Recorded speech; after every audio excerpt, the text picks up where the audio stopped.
बहुत अच्छा लगा वो प्रभु के दास से मिलकर बात करके। तो मैं बोला कि वही प्रार्थना है और परमेश्वर कईयों को सामर्थ्य रूप से इस्तेमाल करेंगे करके बताया है, और परमेश्वर की आत्मा हमें अनुग्रह के द्वारा आगे बढ़ाए और प्रभु के अनुग्रह हमारे जीवन पर होती रहे। आज उपस्थित सभी नए लोगों को भी मैं प्रभु को धन्यवाद करता हूँ। हम लोगों के बीच में आए हैं इस सभा में, तो मैं स्वागत करता हूँ। प्रभु सहायता करें। हम लोग वचन की ओर ध्यान देंगे, कुछ बातों को हम वचन से हम देखेंगे। यीशु मसीह के जीवन से जुड़ी कुछ बातें मैं आपके जीवन में रखना चाहूँगा। प्रभु यीशु मसीह के बारे में लिखा है कि प्रभु मनुष्य के समान, हमारे समान हर बातों में परखा गया है करके प्राणियों की पत्री में लिखा गया है। तो भी वो निष्पाप रहा कि उसने कोई पाप नहीं किया। हमारा भी जीवन की सबसे बड़ी आशीष, बहुमूल्य आशीष यह होता है कि प्रभु यीशु मसीह के समान हम इस संसार में हमारी दौड़ को पूरा करें। चाहे कितने भी परीक्षा, चाहे कितने भी परेशानियों को सामना करना पड़े, तो भी निष्पाप हम रहे। निष्पाप यानी पाप किए बगैर आपको प्रभु की उपस्थिति में बढ़ना है। आपकी समस्या के बीच में, आपकी परेशानी के बीच में, आपकी तकलीफों के बीच में आपको कभी भी पाप नहीं करना चाहिए। परेशानियों के मध्य में आपको पाप नहीं करना चाहिए। परेशानियों के बीच में आप परमेश्वर से कुड़कुड़ाना नहीं चाहिए। इस्राएली लोग एक उदाहरण है जिसके बारे में हम जानते हैं। मरुस्थल के यात्रा के दौरान वे परमेश्वर की उपस्थिति में पाप करते हुए आगे बढ़ा, क्योंकि परेशानी सामने आया, दिक्कतें सामने आई, तो वे पाप करने लगा। परमेश्वर के कलाम में लिखा है वे कुड़कुड़ाते हुए प्रभु के चरणों पर रहे। हमारा जीवन में ऊंच नीच स्थिति सामना करना पड़ेगा। आपके जीवन में आज बीमारी है तो कल चंगाई होगी, कल छुटकारा है तो अगला दिन दूसरा पहाड़ जैसे परेशानी आपको इंतजार कर रहा होगा।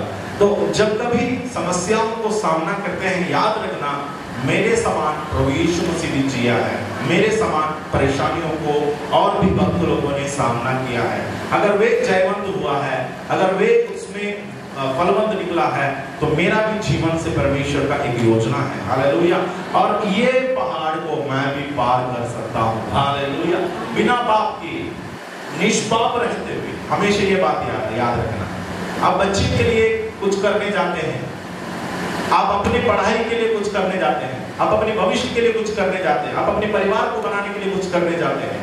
हर एक बातों में आपको एक बात याद रखना है, मेरे हाथों से कोई पाप होना नहीं चाहिए। पाप के दौरान मैं जो कुछ कमाऊं, हासिल करूं, उसमें कोई वैल्यू नहीं होता है परमेश्वर के सामने। अगर पाप करने के लिए आप तैयार है, शैतान पूरा दुनिया आपके सामने खोल देगा। पाप करने के लिए अगर आप तैयार है, शैतान बोलेगा आपको क्या चाहिए, महिमा चाहिए, ले ले। आपको धन चाहिए, ले ले। दुनिया में देखो, जो सबसे पाप करते हैं उनके हाथ में धन होता है। जो सबसे बुरी चाल चलते हैं वे दुनिया में नाम कमाते हैं, क्योंकि संसार की ये रवैया है मेरे प्रियो।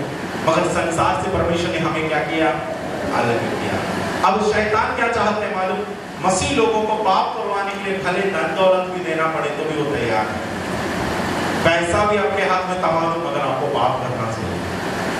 तो याद रखना, पाप के बिना, पाप ना करते हुए जो जीवन है, जिसको हम निष्पाप जिंदगी जो बोलता है, उसका कीमत को अगर आप समझोगे ना, तो शैतान आपसे वो चोरी करने की प्रयास करता है, आपसे पाप करवाने की प्रयास करता है, आपको संसार में संसार वालों के समान बनाने का प्रयास करता है। सबसे आशीषित जिंदगी निष्पाप जीवन है। सबसे आशीषित जीवन निष्पाप जीवन है। जैसे अय्यूब का जीवन था, जैसे यूसुफ का जीवन था। वे पाप से डरते थे, वे पाप करने के लिए तैयार नहीं होता था। परीक्षाएं जीवन में आई, प्रलोभन जीवन में हुआ, तकलीफें सामना किया, फिर भी पाप के सामने झुका नहीं, पाप के सामने दंडवत नहीं किया। पाप के सामने ना झुकने वाली एक पीढ़ी परमेश्वर चाहते हैं। हालेलुया। जितने लोग पाप के सामने झुकने के लिए तैयार नहीं होता है, ऐसे वालों पर आने वाले समय में प्रभु का बड़ा अभिषेक उतरेगा। ऐसे वाले लोगों को देखना जो प्रभु के लिए बहुत सामर्थ्य से इस्तेमाल किया जाएगा। ऐसों के बच्चे आशीषित रहते हुए आपको देखने को मिलेगा। जो लोग पाप से डरते हैं, पाप से नफरत रखते हैं, पाप करने के लिए अपने हाथ को पीछे खींच लेता है, यूसुफ के समान भले निंदित होना पड़े, अय्यूब के समान भले लोगों से बहुत कुछ उल्टा सीधा सुनना पड़े, तो भी पाप नहीं करूंगा। पाप नहीं करने से शैतान का हार है। पाप जिस वक्त करोगे आपका हार होता है। आप शैतान पर जय पाना चाहते हैं, शायद दुनिया वाले लोगों के सामने हमको लज्जित होना पड़ेगा, शायद दुनिया वाले लोग हमें निंदा कहेंगे, मगर हमारी जीत शैतान और उसकी सेना के सामने होता है। इस कारण हमारी लड़ाई को जानकर आत्मिक युद्ध में मजबूती से, तगड़े से हमको अपने दुश्मन का सामना करना है। प्रभु यीशु मसीह के जीवन की कुछ बातें देखें। एक वचन हम पढ़ेंगे, लूका रचित सुसमाचार उसका 4 अध्याय उसका पहला वचन से आप पढ़ते जाएंगे। लूका 4 अध्याय उसका पहला वचन से आप पढ़ते जाएंगे। हाँ। फिर यीशु पवित्र आत्मा से भरा हुआ यरदान से लौटा, 40 दिन तक आत्मा के सिखाने से जंगल में फिरता रहा और शैतान उसकी परीक्षा करता रहा। उन दिनों में उसने कुछ ना खाया और जब वे दिन पूरे हो गए तो उसे भूख लगी। तब शैतान ने उससे कहा,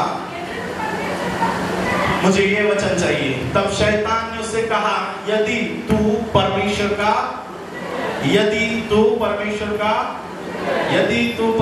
का, इस बात को शैतान पकड़ता है। याद रखना, शैतान आपके पास आएगा। पिछले हफ्ते मैंने बोला कुछ लोग बपतिस्मा लिए आत्मा की वरदानों के इंतजार में हैं, कई लोग आत्मा को पाए हैं। ये सब अच्छी बात है। आत्मा को आप पाओगे प्रभु की उपस्थिति में बैठकर। यीशु मसीह के बारे में हम पढ़ते हैं मत्ती 3 अध्याय में, यीशु बपतिस्मा लिया यूहन्ना के हाथों के द्वारा और उसके बाद पवित्र आत्मा कबूतर के नाए उतरा। पवित्र आत्मा यीशु मसीह पर कबूतर के नाए उतरा और जब कबूतर उस यीशु मसीह के अंदर पवित्र आत्मा को दर्शाता है, यीशु मसीह पवित्र आत्मा में भरकर, अब 4 अध्याय, 3 अध्याय में बपतिस्मा है यीशु का, 3 अध्याय में पवित्र आत्मा की बपतिस्मा है ना, जल का बपतिस्मा है, पवित्र आत्मा का बपतिस्मा है। ये सारे बपतिस्मा होने के बाद अब यीशु मसीह 14 अध्याय कहां की ओर बढ़ते हैं? परीक्षा की ओर, जंगल की ओर। बपतिस्मा लेने वालों, पवित्र आत्मा में भरने वालों, एक बात याद रखना, आपके लिए एक मरुस्थल इंतजार कर रहा है। आपको सामना करने के लिए, फेस करने के लिए कुछ परेशानियां छुपी हुई है। ये निकलेगा कब? जब आपके अंदर परमेश्वर की आत्मा की आग उतरेगा। जब तक आपके अंदर आग उतरेगा नहीं, तब तक आप मरुस्थल में जाकर फायदा नहीं। जब तक आपके अंदर परमेश्वर की आत्मा की आग नहीं उतरेगा, तब तक आपको परमेश्वर भेजेगा भी नहीं। मूसा को फिरौन के पास परमेश्वर तब भेजा जब मूसा जलती हुई झाड़ियों को देखा, जब मूसा के अंदर परमेश्वर का अनॉइंटिंग आया, जब मूसा परमेश्वर की आग को अपने सामने देखा और उस परमेश्वर से सामर्थ्य को पाया, तब परमेश्वर ने कहा, अब तू लौट जा। कहां जाना है? तुझे जाना है फिरौन से सामना करना है। जब तक पवित्र आत्मा में भरा नहीं है, उसे परमेश्वर ने नहीं भेजा। जब परमेश्वर की आत्मा आपके अंदर आएगी, याद रखना, सबसे प्रथम परमेश्वर आपको कहां ले जाएगा? मरुस्थल में ले जाएगी। किस लिए? वहां पर एक लड़ाई होने वाला है। किसके साथ? आपके अंदर एक सामर्थ आया है, आपके अंदर एक पवित्र आत्मा का बल उतरा है। अब ये सामर्थ किस लिए है? ये रोटी मांगने के लिए, मकान मांगने के लिए, कपड़ा के लिए, चमत्कार के लिए नहीं है। ये सामर्थ पाप के बिना पवित्रताई के चाल चलने के लिए परमेश्वर की ओर से दिया जाता है। हालेलुया। परमेश्वर की आत्मा परमेश्वर आपको देता क्यों है? यूहन्ना का सुसमाचार में लिखा है, सहायक तुम पर उतरेगा। सहायक, हेल्पर, घर में हेल्प करने वाला होता है आपका कोई नौकर, नौकरानी होता है। वो क्या करता है? वो आपको काम के ऊपर काम बढ़ा देते हैं कि घटाते हैं, है ना? आपका काम को सरल कर देते हैं कि बढ़ा देते हैं। बाद में आप बोलते हैं, मेरे नौकर से मैं परेशान हो गया, सर दर्द बन गया है, अब उसके लिए खाना बना के देना पड़ता है। ऐसा कोई है जो अपना घर के नौकर के लिए खाना बना के देना पड़ता है, उसका मालिश करना पड़ता है? नहीं होता ना। घर में जो नौकर आता है वो हमारा हमारा मदद के लिए होता है, हमारा हेल्प के लिए होता है। वो हमारा क्या हेल्प करता है? जो काम हमको बाहरी लगता है, जो काम हमको बोझ जैसा लगता है, वो काम वो करता है। पवित्र आत्मा के बारे में वचन में लिखा है, यूहन्ना में 16 अध्याय में उसका 14 पद में सब कहा गया है, पवित्र आत्मा रूपी सहायक तुम पर क्या करेगा? मैं भेजूंगा। तो जब पवित्र आत्मा तुम्हारे जीवन में आएगी तो तुम्हें मदद मिलती है, सहायता अर्थात परेशानियों को सामना करने का ताकत मिलती है। तो मुझे आपको बताना है, जितने लोग बपतिस्मा लेकर, जितने लोग पवित्र आत्मा में भर चुके हैं, उन्हीं लोग पटरी में हैं। बाकी सब अभी भी ऑडियंस बनकर बैठे हैं स्टेज पे, नहीं तो ऑडिटोरियम में आप देखे हैं ना, गैलरी पर लोग बैठे रहते हैं खेल देखने के लिए। विश्वासियों में भी ऐसे लोग हैं जो मसीह दौड़ देखने वाले भी हैं, मसीह दौड़ में उतरे हुए लोग भी हैं। आप अपने आप को परख कर देखो, मैं दौड़ में उतरा हूं या अभी भी मैं गैलरी में बैठकर ताली बजाकर ये सब देख के जाता हूं। जब तक आप दौड़ेंगे नहीं तब तक आपके लिए इनाम नहीं। इनाम पाने के लिए दौड़ रहा है।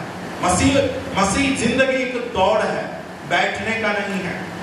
तो हमें तैयारी करना है, उसके लिए तैयारी करना है, दौड़ में उतरना है, इस पटरी में हमको उतरना है। तो हमें जीवन को तैयार करना चाहिए, बपतिस्मा लेकर पवित्र आत्मा में भरकर तैयार रहना चाहिए, सज्जित रहना चाहिए। जैसे दौड़ के वक्त आते हैं तो कोई खिलाड़ी ऐसा बोलते हैं क्या 1 मिनट रुक जाइए, मैं अपना मोबाइल लेना भूल गया। ऐसा कोई खिलाड़ी बोलते हैं जो दौड़ के पटरी में रहते, 1 मिनट रुक जाइए, मैं अपनी बीवी से 1 मिनट बात कर लेता हूँ। 1 मिनट रुक जाइए, मैं दौड़ने का परमिशन मैं मांगता हूँ घर से। ऐसा कोई खिलाड़ी बोलते हैं, परमिशन मांगने जाते हैं। आजकल ऐसा होता है, बपतिस्मा के समय में कुछ लोग फोन करके पूछते हैं, मैं बपतिस्मा लूं क्या? पति से बात करते हैं, बेटी से बात करते हैं, परमिशन मांगना पड़ता है। आप पहले से तैयार रहिए, परमेश्वर की दौड़ में आप उतरने वाले हैं, परमेश्वर के उस पटरी में आपको प्रभु खड़ा करने वाला है। आपकी दौड़ तेज होगी, आपकी दौड़ में कई परेशानियों का सामना करना होगा, उसके लिए बल को पाना है। मूसा के अंदर परमेश्वर ने वो सामर्थ डाली, तब मूसा को परमेश्वर ने भेजा। यीशु मसीह के अंदर पवित्र आत्मा की सामर्थ उतरा, तब यीशु मसीह मरुस्थल की ओर बढ़ा। हमारा भी जीवन में जब पवित्र आत्मा हमारे अंदर आएगी, तब परमेश्वर हमें मरुस्थल की ओर ले जाएंगे। मरुस्थल में हमारे इंतजार में कौन बैठा है? 4:1 लूका 4:1 पढ़िए। फिर यीशु पवित्र आत्मा से भरा हुआ यरदन से लौटा। यरदन नदी में यीशु ने क्या किया था? यरदन नदी वो नदी है जहां पर यीशु मसीह बपतिस्मा लिया था। तो यरदन से यीशु लौटता है और यीशु मसीह का क्या चालू होता है? उपवास चालू होता है। ये उपवास किस लिए है? ये उपवास सेवकाई की तैयारी है। अपनी कुछ काम करने वाला है यीशु, सेवकाई शुरू करने वाला है, उससे पहले की तैयारी का समय है। और ये 40 दिन यीशु फास्टिंग था। अदन की वाटिका में आदम और हवा को शैतान परखने का मुख्य वक्त कारण भोजन है, खाना पीना है। इसलिए उपवास का एक नियम लागू हुआ। उपवास अर्थात खाना पीना छोड़कर प्रभु के साथ बैठो, क्योंकि प्रथम मनुष्य खाना पीने के नाम से पाप किया। फल खाओ, ये खा लो, वो खा लो, जो दिखता है शैतान उसके थ्रू में आपके पास आएंगे। इसलिए कई लोग फास्टिंग लेने के बाद जब कभी घर में रहते हैं, अच्छा भोजन बनेंगे वहां पे, पत्नी या पति फास्टिंग में होगा तो बीवी एकदम खूबसूरत अच्छा स्वादिष्ट भोजन घर में बनाएगी। या बच्चे लोग फास्टिंग रहे हैं तो माँ बाप लोग घर में अच्छे भोजन वस्तुएं लेकर आएंगे। या फास्टिंग में रहकर आप गली से भी गुजरोगे तो आम वाला आपके करीब से जाएगा। आपके सबसे पसंदीदा फ्रूट्स आपके सामने ऐसे भागते जाएंगे। यह प्रलोभन क्यों है? क्योंकि शैतान को पता है आप किस बात में कमजोर है। शैतान जानते हैं आप अगर पपीता में कमजोर नहीं है तो आप आलू गोभी में कमजोर रह करके शैतान को पता है। आपको आम पसंद नहीं तो शैतान को पता है कि आपको नारियल पानी पसंद है। तो शैतान क्या करेगा? आपको आपको जिसमें गिराने का प्रयास करता है या जिस बात आपकी कमजोरी है, वीकनेस है, उसी को आपके सामने लेकर आएगा। आदम हवा उस फल, देखो मैं सोचता हूँ, देखो इस वाटिका में इतनी सारी पेड़ पौधे, इतनी फल की कोई कमी है वहां पर? बहुत सारा पेड़ पौधे परमेश्वर ने बनाया और सारे फल परमेश्वर ने उसको खाने को दिया है, सिवाय एक पेड़ वहां पर जो बीच में है, उसको परमेश्वर ने मना किया, नहीं खाएंगे। और जिस पेड़ को मना किया उसी फल को खाना है मनुष्य को। जहां पर आज्ञा होती है वहां पर उल्लंघन होता है, जहां पर नियम आता है वहां पर नियम का उल्लंघन होने लगता है। आदम हवा लोगों को सबसे प्रथम पाप उपवास ना रहने के कारण हुआ है। अगर मैं बताऊं अपनी बातों में, उपवास ना रहने, शैतान जिस वक्त आया तो उपवास लेना चाहिए था, बोलना चाहिए था आज हमारा फास्टिंग है, हम इस फल को डेली खा के, डेली खाने ले लेकर शारीरिक अभिलाषाएं पूरा होते गया, आत्मिक मनुष्य कमजोर होता गया। शैतान जब परखने के लिए आया उस वक्त भी हाथ बढ़ाकर फल को तोड़कर खाया। इसलिए अंतिम आदम बनकर प्रभु यीशु मसीह संसार में आया। प्रथम आदम पाप किया, अंतिम आदम बनकर यीशु आया। अब यीशु की बारी है, यीशु मसीह फास्टिंग लिया, यीशु के पास शैतान आए। जब यीशु मसीह 40 दिन फास्टिंग के दौरान यीशु मसीह को भूख लगा करके लिखा है, भूख लगा तो यीशु के पास परखने वाला आया, देखो, और उसका दूसरा वचन देखो, और शैतान उसकी परीक्षा करता रहा। उन दिनों में उसने कुछ ना खाया। देखो कुछ लोग गलती से ये सोचते हैं कि यीशु मसीह शायद पानी भी नहीं पिया होगा, ऐसा बाइबल में कहीं नहीं लिखा है। उन दिनों में उसने कुछ ना खाया लिखा है, कुछ ना पिया करके लिखा है, कहीं नहीं लिखा है। उन दिनों में यीशु मसीह कुछ ना खाया, मतलब भोजन वस्तुएं यीशु मसीह नहीं लिया। उसका अर्थ यीशु पानी पिया होगा, वो बताने की जरूरत नहीं। मरुस्थल है, जंगल है। एक साधारण मनुष्य 40 दिन बिना पानी का भी अगर फांसी लेते रहेंगे, उसका शरीर का अंग खुद बोलेगा भाई खराब हो रहा है, बीमार पड़ जाएगा। आप डॉक्टर लोगों से सलाह लो, परमेश्वर आपको मार डालने के लिए फास्टिंग नियुक्त नहीं किया। फास्टिंग बल पाने के लिए है, ना कि कमजोर होता जाने के लिए। फास्टिंग के दौरान बल शक्ति पाते। कुछ लोग रहते हैं, उन लोग मौन व्रत बोलते हैं ना, किसी से बात नहीं करते फास्टिंग के दौरान, मुंह एकदम चुप रहते हैं, किसी से बात नहीं करें, मुंह नहीं खोलते, उनको लगता है फास्टिंग है। कुछ लोग पानी भी नहीं पीते हैं, अपने शरीर को मारते मारते मारते हर एक अंग को भी खराब कर देता है। अपने शरीर को नाश ना करो, ये परमेश्वर का मंदिर है, इसको भी तुमको भला चंगा रखना तुम्हारी जिम्मेदारी है। ओवर ईटिंग हमारा शरीर नाश हो जाता है। बिल्कुल नहीं खाना शरीर को नाश करते हैं। कुछ दुष्टात्मग्रस्त लोगों को देखा है, उन लोग बोलते हैं खाने का कुछ मन नहीं करता है। एक बहन का गवाही मैंने सुना, वो घर का कोई आइटम नहीं खाती है, बाहर से मिट्टी खाती है, उसको मिट्टी पसंद आती है, एडिक्ट हो गया, नशा। ये कहां से है? शरीर को मारने के लिए शैतान प्रयास करते हैं, क्योंकि आपका शरीर परमेश्वर का मंदिर है। वचन में लिखा है जो मेरा मंदिर को नाश करेगा उसे, इसलिए हम बोलते हैं कि ये शरीर में छेद वेद करके, इस शरीर में रक्षाबंधन ये सब बांध बांध के किसी शैतान की बंधुआई में ना जाओ, क्योंकि ये शरीर परमेश्वर का मंदिर है, इसको नाश नहीं करना। कुछ लोग टैटू लगा देते हैं पूरा शरीर में, उन लोगों को ये चमड़ा पसंद नहीं आ रहा, हरियाली चाहिए उनको पूरा बॉडी में, हरा हरा पौधा उगाते हैं, यहाँ पे टैटू, यहाँ पे टैटू, वहां पे टैटू, सर में टैटू, हर जगह टैटू लगा के रखते हैं। क्यों? क्योंकि परमेश्वर जो आकार दिया, परमेश्वर जो खूबसूरती दिया, उसमें वे तृप्त नहीं है और बनावटी करना चाहते हैं। परमेश्वर की सृष्टि के ऊपर बनावटी, मेकओवर। प्रभु ने कहा लेट अस मेक मैन, हम मनुष्य को बनाए इन आवर ओन इमेज, हमारे रूप, हमारे स्वरूप के अनुसार। आज मनुष्य क्या करता है? उसके ऊपर मेकअप करता है, उसके ऊपर मेकओवर करता है, और वो बोलता है हम खुद अपने आप को बनाए। किसके शक्ल में? शैतान की शक्ल में। किसके शक्ल में आप बना रहे अपने आप को? संसार की शक्ल, शैतान की शक्ल। जबकि परमेश्वर ने आपको बनाया अपने स्वरूप में, अपने अनुसार। उस समानता को खोने के लिए शैतान प्रयास करता है। तो शरीर को कभी मारना नहीं।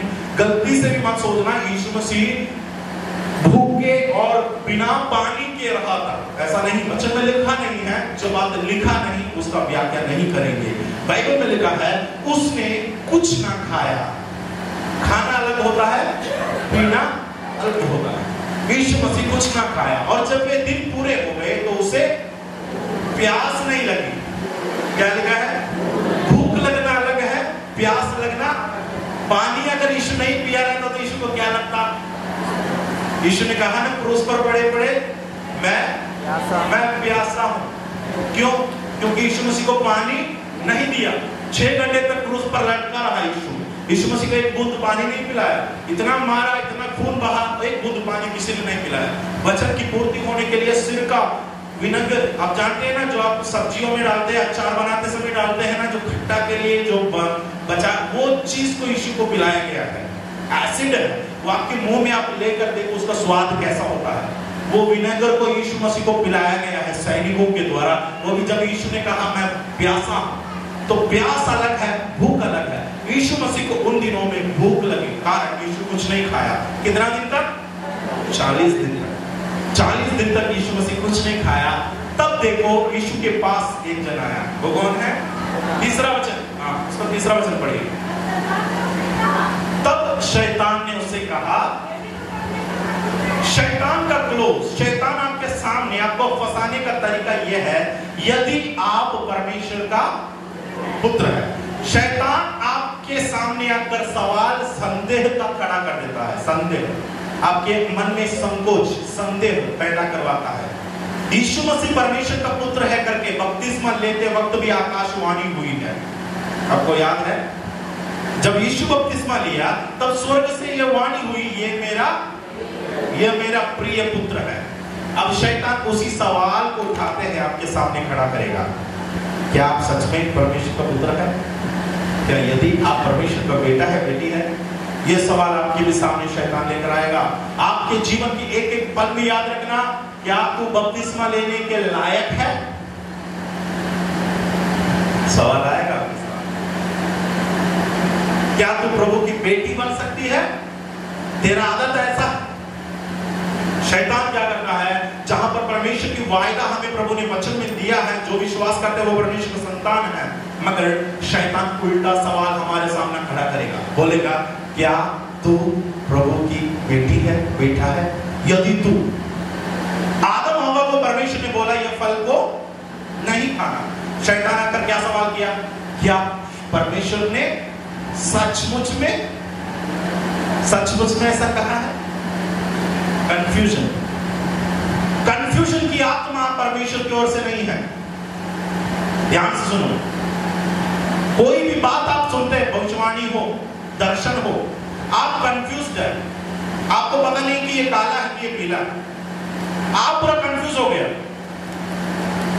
कंफ्यूजन की आत्मा परमेश्वर की ओर से नहीं है। परमेश्वर की आत्मा विवेक की आत्मा, स्पष्टता की आत्मा, वो क्लियरली आपको बताएगा, वो साफ तौर पर आपको बताएगा। शैतान कंफ्यूजन डालने वाला है, लोगों के बीच में वो संदेह पैदा करता है, पति पत्नी के बीच में वो संदेह पैदा करता है, परिवार को तोड़ने के लिए पति पत्नी पर संदेह, शक करने लगता है, बीवी अपने पति पर शक करने लगता है। नोटिफिकेशन आया, कौन थी वो लड़की जिससे आप रात भर बात कर रहे थे?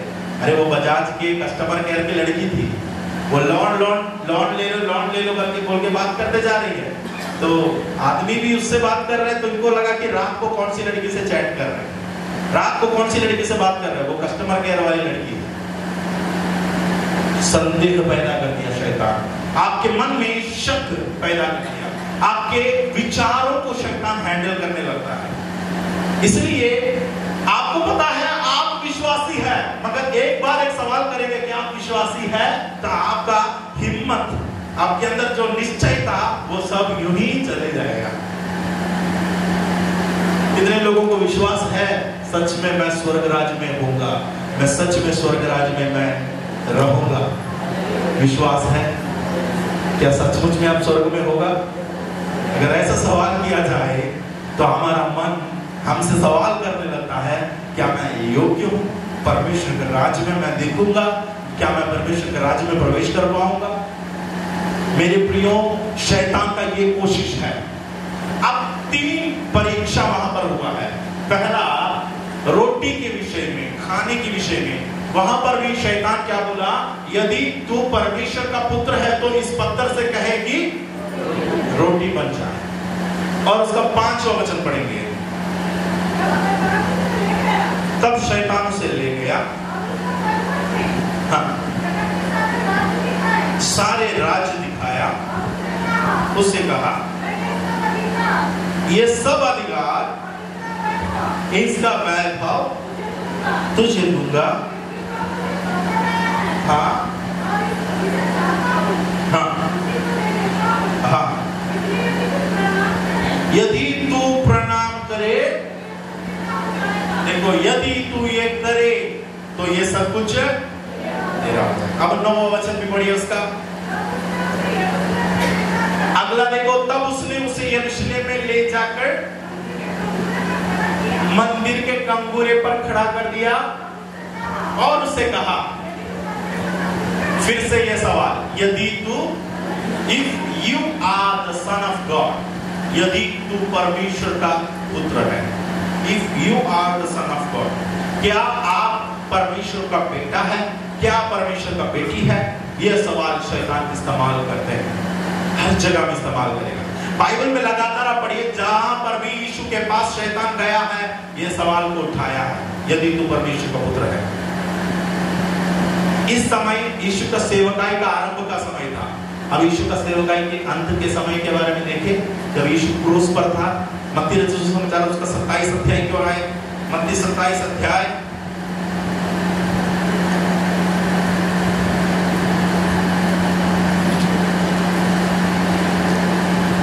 27 का 42 पढ़िए।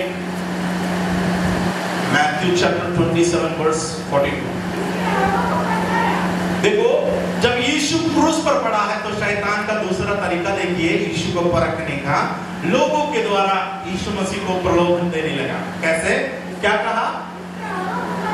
मैथ्यू चैप्टर 27 42, इसने औरों को बचाया, अपने आप को बचा नहीं सका।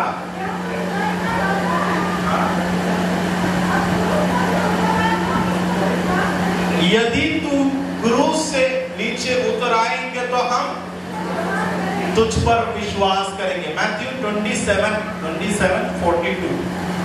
यदि देखो, इसने सबको बचाया, लोग कह रहे हैं वहां पर खड़े वाले, इसने सबको बचाया और अपने आप को नहीं बचा सकता। क्या सच में यीशु मसीह अपने आप को बचा नहीं सकता? यीशु मसीह अपने आप को बचा नहीं सकता। इसने सबको बचाया मगर अपने आप को बचा नहीं सका। यदि तू अपने आप को बचा सकता है तो क्रूस से क्या करे? नीचे उतर के आए, ताकि हम, ये कौन बोलते हैं मालूम? आपको लगता है भीड़ बोलता है, ये बोलने वाला शैतान है। इसके पीछे कौन है? अगर तू परमेश्वर का बेटा है, क्रूस से नीचे उतर आके दिखा। क्यों? यीशु मसीह क्रूस पर नहीं मरेगा तो सबसे बड़ा लाभ किसका होगा? शैतान का होगा। आज आप लोग यहाँ नहीं होंगे, आज आप लोग यहाँ नहीं रहते, आप सब शैतान के हवाले नहीं होगा। आज हम उद्धार नहीं पाते। यीशु मसीह क्रूस पर मरा है, इस कारण आज यीशु के नाम से बीमार ठीक है, चंगा होकर छुटकारा पाकर परमेश्वर के राज्य के भागीदार होता है, क्योंकि पापों की प्रायश्चित आज हमें मिली है। यीशु की क्रूस की मृत्यु के द्वारा ये आशीषों को हमने पाया है। इसलिए वहां पर सवाल किया गया है, यदि तू अपने आप को बचा सकता है, क्रूस से नीचे उतर आए और हमें अपने आप को दिखाए। एक और वचन, लूका 23 अध्याय और उसका 35। लूका 23:23 और उसका 35। लोग खड़े खड़े देख रहे थे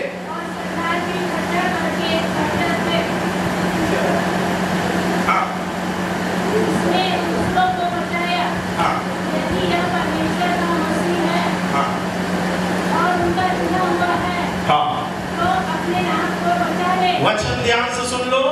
लोग खड़े खड़े देख रहे थे और सरदार भी ठट्ठा करके कहते थे कि If he is the Messiah of God, या परमेश्वर का ये अगर मसीहा है, ये मसीहा है, यही बात शैतान मरुस्थल में कर रहा। तू मसीहा है, यदि तू परमेश्वर का बेटा है, यदि तू परमेश्वर का पुत्र है, ये जो बातें हैं ना, क्रूस पर यीशु का प्रलोभन को लास्ट टेम्पटेशंस ऑफ जीसस कहता है। यानी यीशु मसीह का जीवन के अंतिम दिनों की प्रलोभन। क्रूस पर शैतान यीशु को नहीं छोड़ा। शुरुआत में यीशु मसीह को परखता रहा, अंत तक यीशु को परखता रहा। विश्वासी लोगों, हमको ध्यान देना है, शैतान आपको भी नहीं छोड़ेगा, आपका भी जीवन को नहीं छोड़ने वाला है। देखो, यदि तू परमेश्वर का मसीहा है तो उसका चुना हुआ है, तो क्या करो? अपने आप को बचा लो, अपने आप को बचा लो। यानी क्रूस से तू नीचे उतरा तो क्रूस से मरने मत जा। और हम देखेंगे एक दो और वचन, उसका 23 का 39 भी पढ़िए, 39 पढ़िए, 23 का 39। हाँ, हाँ। अब लोग नहीं कहते हैं, कौन कहते हैं? जो कुकर्मी यीशु के साथ क्रूस पर लटका है, उसके मुंह से शैतान बात करने लगा। क्या बोलते हैं? उनमें से एक ने उसकी निंदा करके कहा, क्या कहा? इफ यू आर, अगर, यदि तू मसीहा है, अपने आप को और देखो, खुद को भी बचा लो और हमें भी। शैतान की बातें हैं ये सब, याद रखना। ये प्यार से नहीं बोलता है, ताकत दिखाने के लिए नहीं बोलते हैं। आपके पीछे भी शैतान आएगा। कुछ बहन लोगों के पीछे शैतान आकर बोलेंगे, बहन तेरे अंदर ये ताकत है, जरा कूद के दिखा, जरा नाच के दिखा, आपके अंदर ये गुण है, नारा लगा के दिखा। शैतान आपके पीछे आएगा, एक एक बात को लेकर आपको परखेंगे। जिसमें आप माहिर हैं, जिसमें आप एक्सपर्ट हैं, उसी बात को शैतान आपको फंसाने के लिए इस्तेमाल करेगा। यीशु मसीह परमेश्वर का पुत्र है, मसीहा है करके यीशु स्वयं जानते हैं। और जितने लोग हैं उनके सामने ये भविष्यवाणी आकाशवाणी हुई है। ये सब होने के बावजूद यीशु मसीह की सेवकाई की शुरुआत से लेकर अंत तक एक ही शब्द कानों में यीशु को सुनने को मिलता है, यदि तू परमेश्वर का पुत्र है, यदि तू मसीहा है, यदि तू मसीहा है। हम होते तो हम क्या बोलते? स्थापित करने के लिए, प्रूफ करने के लिए हम जाता, हम बोलते कि क्यों, आपको डाउट है, हम करेंगे, हम करके दिखाएंगे। हम लोग उस जाल में फंस जाते हैं। उस शैतान की जाल हमारे लिए जो बिछाया है, उसमें शैतान हमें फंसा देते हैं। यीशु मसीह नहीं फंसा। यदि तू, ये किसके मुंह से बोलता है? सबसे पहले शैतान भीड़ के मुंह से बोला। इसने बहुतों को बचाया, खुद को बचा नहीं पाया। तो उस आवाज, उस शब्द को आप सुनिए, है ना? सबको तो बचाया, सबको चंगा किया, खुद को। आज भी लोगों के मुंह से यीशु के बारे में जब आप प्रचार करते थे, एक बात सुनने में आएगा, तुम्हारा यीशु तो खुद को नहीं बचा पाया, तुम्हारा यीशु खुद को। ये कहां से आया मालूम? ये स्रोत कहां से है? शैतान से। शैतान ने शुरुआत किया इसका। यीशु तो सबको बचाया, खुद को क्यों नहीं बचाया? आज भी लोग ये बोलते हैं, हमसे समाचार प्रचार करते, बोले तुम्हारा यीशु को लटका हुआ है, भाई कितना खून खून बह रहा है, दर्दनाक दृश्य। ये बेचारा खुद को नहीं बचाया तो मेरा क्या हाल करेगा? भाई तुम्हारा क्या हाल करेगा? तुम आओ, विश्वास करो, तब देखो। लोग आज, शैतान उसके मन में ये बहाना डालते हैं कि यीशु स्वयं नहीं बचाया। ये सब प्रलोभन का, यीशु का। अगर शुरुआत में 3 प्रलोभन हुआ है, तो क्रूस में यीशु मसीह को 3 प्रलोभन हुआ है। एक भीड़ के द्वारा, दूसरा डाकुओं के द्वारा, तीसरा सैनिकों के द्वारा। वहां पर खड़े हुए सैनिक लोग भी कहने लगा, अगर तू मसीहा है, अगर तू परमेश्वर का पुत्र है, तो इस क्रूस से उतरा, सामर्थ्य कार्य कर, ताकि हम भी तुझ पर विश्वास करें। सब लोग ये कहने लगा। वहां बहुत सारी जगह में ये बात लिखा गया है। एक और वचन बोलेंगे, उसके बाद हम आगे बढ़ेंगे। मरकुस उसका 15 अध्याय, मार्क 15 का 30 पढ़िए।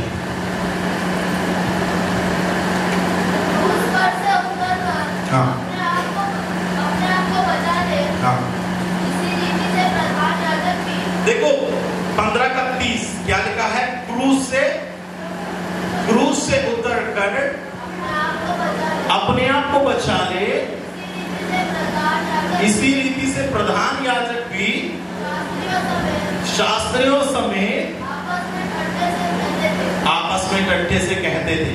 क्रूस से उतर आकर अपने आप को बचा ले, यह केवल वहां खड़े हुए लोग नहीं, प्रधान याजक भी कहने लगा क्रूस से उतर आकर अपने आप को बचा ले, इसी रीति से महायाजक भी शास्त्रियों समेत क्या कहने लगा?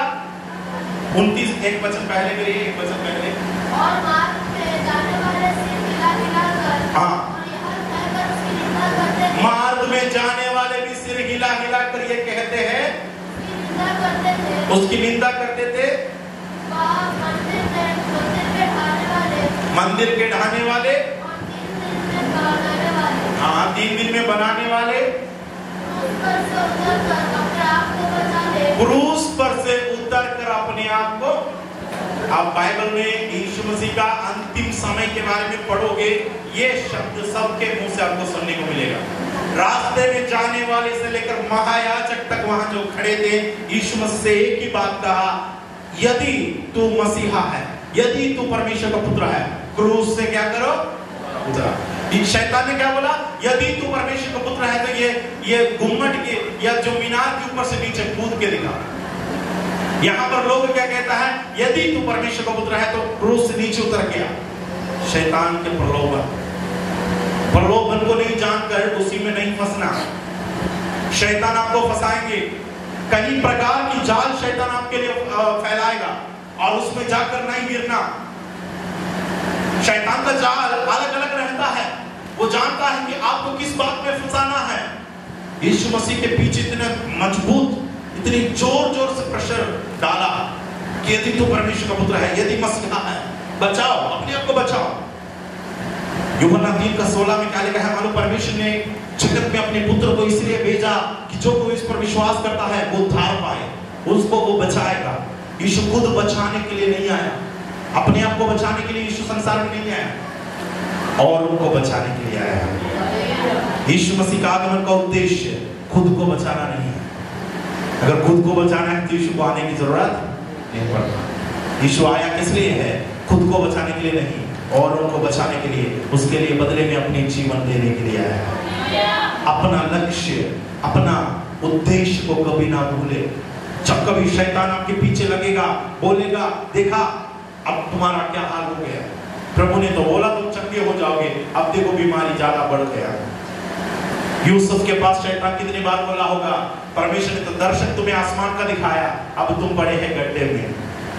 परमेश्वर ने तुझे राजा बनते हुए दर्शन दिखाया, अब तू कैदी बनकर बंदी गृह में पड़ा है। शैतान पीछे पीछे आकर आपकी कानों में यह बात बोलेगी। याद रखना, प्रलोभन के बीच में आपको मजबूत होना है, बलवंत रहना है। शैतान पतरस को नहीं छोड़ा। मैंने बोला था बीते बार बाइबल स्टडी में, मैंने बताया शैतान गेहूं के नए पतरस को क्या करना चाहा? पटकना चाहा। लूका 22 अध्याय में हमने पढ़ा उसका, उस वचन को जल्दी पढ़िए। लूका 22 अध्याय और उसका 31 22-31। हाँ, शैतान ने तुम लोगों को मांग लिया है गेहूं के समान। गेहूं को पटकने का आप देखिए ना, कैसा पटकते हैं। घर में दादी लोग, नानी लोग जानते हैं ना गेहूं का छिलका को कैसे। आपके घर में है कि नहीं? सूप को क्या बोलते हैं? उसको सूपा बोलते हैं ना। उससे क्या करते हैं? पटकते रहते हैं। क्यों पटकते हैं? क्यों पटकते हैं? गेहूं को और उसकी जो भूसी है, उसमें जो कचरा है, उसको अलग करना, मतलब साफ करने के लिए। साफ करने के लिए यह होता है। तो शैतान भी आपको परखने के लिए आते हैं, मगर परमेश्वर उसका आपके लिए लाभ प्रयोजन में बदल देता है, आपको परमेश्वर साफ कर देता है।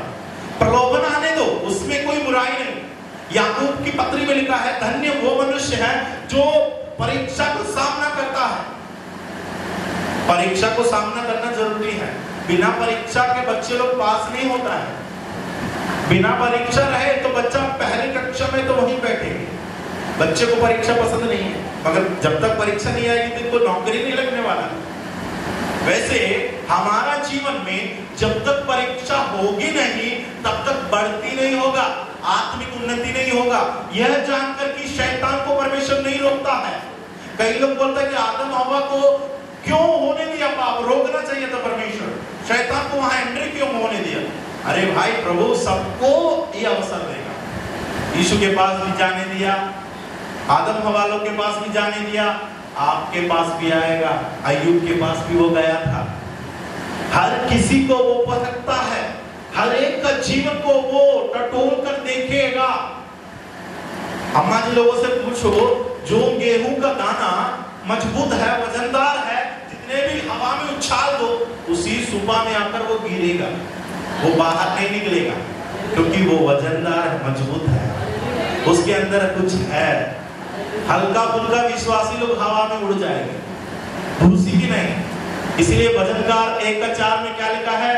धर्मी जन ऐसे नहीं, दुष्ट भूसी की नहीं, पवन लगते ही। 1:4 पढ़ी भजन संहिता। दुष्ट लोग ऐसा नहीं होते हैं, वे कैसे होते हैं? भूसी के समान होते हैं। पवन यानी हवा, जो हवा लगते ही दुष्ट लोग उड़ जाएगा। धर्मी लोगों के अंदर कुछ है, वो मजबूत है, इस कारण वही सुबह में गिरेगा, बाहर नहीं गिरेगा। चाहे 10 बार भी आप उछाले, चाहे 10 बार भी फटके। शैतान पतरस के पास गया, सबसे पहले यीशु के पास आया अनुमति मांगने, क्योंकि सबका चाबी हमारा प्रभु के पास है। आपका भी घर का चाबी प्रभु के हाथ में है। जब तक प्रभु शैतान के हाथ में नहीं सौंपेगा तब तक कोई बीमारी आपके घर में नहीं आएगी। जब तक परमेश्वर आपका चाबी शैतान के हाथ में नहीं थमाएगी तब तक कोई विपत्ति आपको नहीं आएगा। शैतान परमिशन मांगा अय्यूब के लिए, अय्यूब को छूना है, अय्यूब के जीवन को परखना है। परमेश्वर ने बोला ठीक है बेटा तुम जा, मगर उसका प्राण को नहीं छूना। क्या नहीं करना? उसका प्राण को नहीं छूना। उसको मारने का परमिशन नहीं दिया प्रभु। बच्चों को मार दिया, अय्यूब को नहीं मारा। क्यों? क्योंकि परमेश्वर ने रोका है। अय्यूब को नहीं मार सकता वो, क्योंकि अय्यूब का प्राण की रक्षा परमेश्वर ने किया, मगर परिवार की सीमा को खोल दिया तो शैतान परिवार के अंदर घुस गया। पति पत्नी के बीच में देखो फूट होने लगा, झगड़ा होने लगा, बाल बच्चे मर गए, बिजनेस कोलैप्स हो गया, ब्रेकडाउन हो गया, पूरा शरीर में फोड़ा फुंसी होने लगा। अय्यूब का जीवन बर्बादी की ओर बढ़ता हुआ गया। दोस्त लोग आकर कोसने लगे, पड़ोस लोग बोलने लगा बदबूदार मनुष्य, उसको दूर कहीं फेंक दो। कारण क्या है? शैतान को अनुमति मिली। जब शैतान को अनुमति मिलता है तो शैतान आपको भी तवा में जैसे डोसा को पलटी करते हैं ना, वैसे आपको भी करेगा, अच्छे से सेक देगा। किस लिए है? कि परमेश्वर के लिए स्वादिष्ट भोजन बन जाए। उपयोगी पात्र आप परमेश्वर का ही होने वाला है, मगर वो सेकने का तरीका अच्छा नहीं लगेगा। गरम, बहुत गरम तवा को और गरम बनाते हैं, प्रभु होने देता है। हमको आटा ही बनकर रहना अच्छा लगता था ना, पानी में घुल मिल के। हाँ, सावधानी इसकी तरह अच्छा था, गोला गोला है, साफ साफ हम देखते हैं। अब देखो तवा में डाला गया तो पूरा भूज गए, काला पड़ गया, शरीर का पूरा आकार ही गए। मेरे प्रियो, परमेश्वर के लिए इस्तेमाल होने के लिए ये सब हो रहा है। एक स्वादिष्ट भोजन बनेगा तभी खाएगा। वो आटा को कोई नहीं खाते हैं, बनेगा तब खाएगा। प्रभु के लिए हम भी वैसे उपयोगी पात्र होने के लिए तवा में हमको डाला जाता है। बीमारियां हमारे जीवन में आती है, कभी कभी कर्ज हमें तकलीफ देता है, कभी कभी बच्चे परेशान करते हैं, कभी कभी घर में तकलीफ उठने का वजह क्या है? ये प्रलोभन मेरे जीवन में इसलिए है, ये मेरे लिए एक सीढ़ी है, इस पर मुझे कदम रखना है। कदम जब तक बढ़ाओगे नहीं तब तक आप उन्नति की ओर नहीं बढ़ पाओगे। ऊंचाई की ओर जाना है, कदम शायद तरह तरह का हो सकता है, उस पर हमको कदम रखना है। विश्वास से बस नहीं भटकना, पाप के सामने नहीं झुकना। दो बात याद रखो, विश्वास नहीं खोना, पाप के सामने दंडवत नहीं करना। ये दोनों छोड़कर आप कुछ भी आपके जीवन में कैसा भी रहे, कोई दिक्कत नहीं, बीमारी की शैया में भी आप पड़े रहे तो भी विश्वास नहीं छोड़ना प्रभु पर का। अय्यूब क्या कहा, मेरा ये शरीर फोड़ा फुंसी से नाश हो जाए, बर्बाद हो जाए, तो भी मैं देह सहित मेरा परमेश्वर को मैं देखूंगा, तो भी मैं इसी शरीर में मैं प्रभु को देखूंगा। ये आशा आपके अंदर होना चाहिए। जब आप प्रार्थना करते हैं, आपके जीवन में प्रलोभन आते हैं, याद रखना परमेश्वर आपके लिए एक उचित योजना बना रहा है, ऊंची योजना बना रहा है। इस वजह से आपके जीवन में तकलीफ आई है। तो मेरे प्रियो, ये बता रहा था, पतरस को भटकने का परमिशन यीशु के पास आकर मांगा। उसका 21 का 22 का 31 जल्दी पढ़िए, लूका 22 का 31। हाँ, शमौन है, शमौन, शैतान ने तुम लोगों को मांग लिया है, गेहूं के समान क्या करे, गेहूं के समान पटके, परंतु मैंने तेरे लिए विनती की कि तेरा विश्वास जाता ना रहे, जब तू फिरे अपने भाइयों को स्थिर करना। ये वचन को कई लोग गलत समझता है, आज भी गलत समझता है। शमौन, शमौन, देख शैतान ने तुम लोगों को मांग लिया है कि गेहूं की नहीं क्या करे, फटके। तो मैं उस दिन भी सवाल किया था, क्या परमेश्वर ने अनुमति दिया है शमौन को गेहूं के नहीं फटकने का? अनुमति मांगा यीशु मसीह से शैतान, क्या प्रभु ने अनुमति दिया? अनुमति दिया कि नहीं? कितने लोग बोलते हैं नहीं दिया? अनुमति दिया, अनुमति दिया, परमेश्वर ने अनुमति दिया।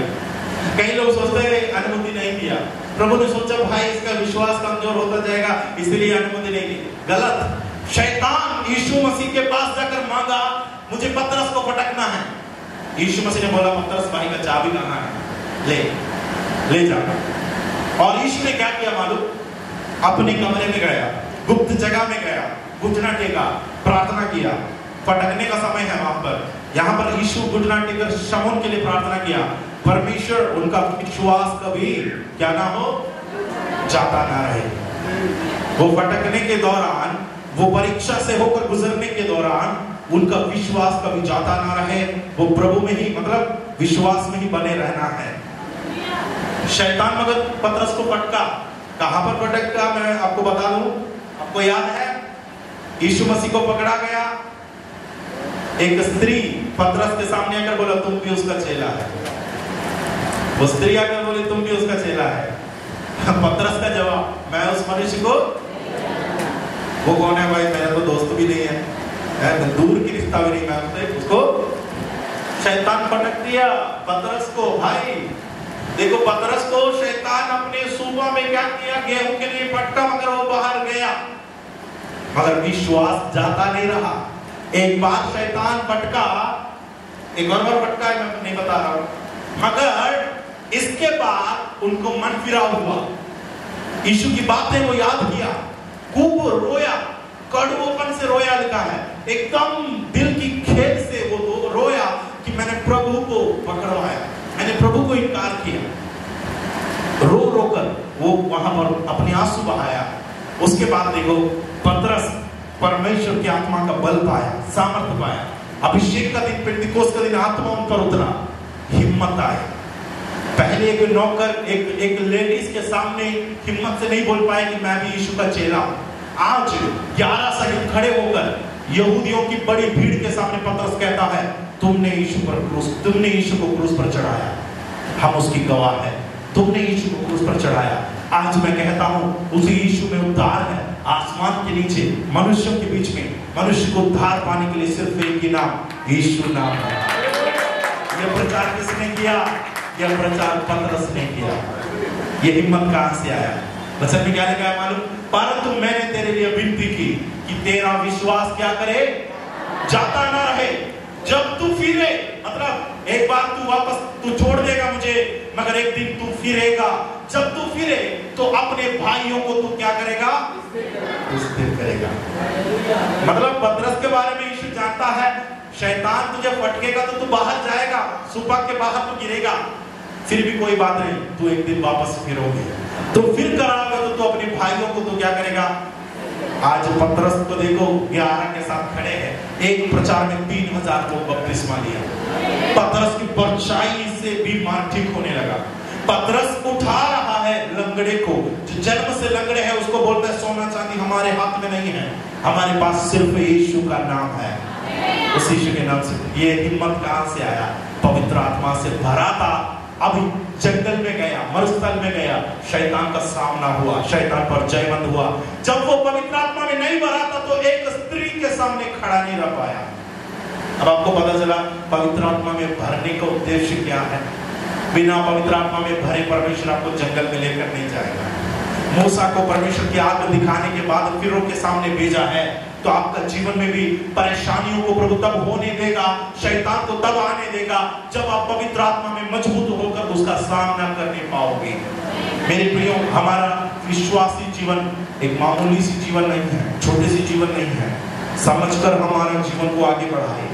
जिन लोग बपतिस्मा लिया, जो प्रभु के मार्ग में आगे हैं, जो पहले से बपतिस्मा लिया है, सब लोग याद रखें, परीक्षाएं आपके सामने आएगी, कई सवाल आपके सामने आएगा। आपका बाप कौन है करके लोग प्रश्न करेगा।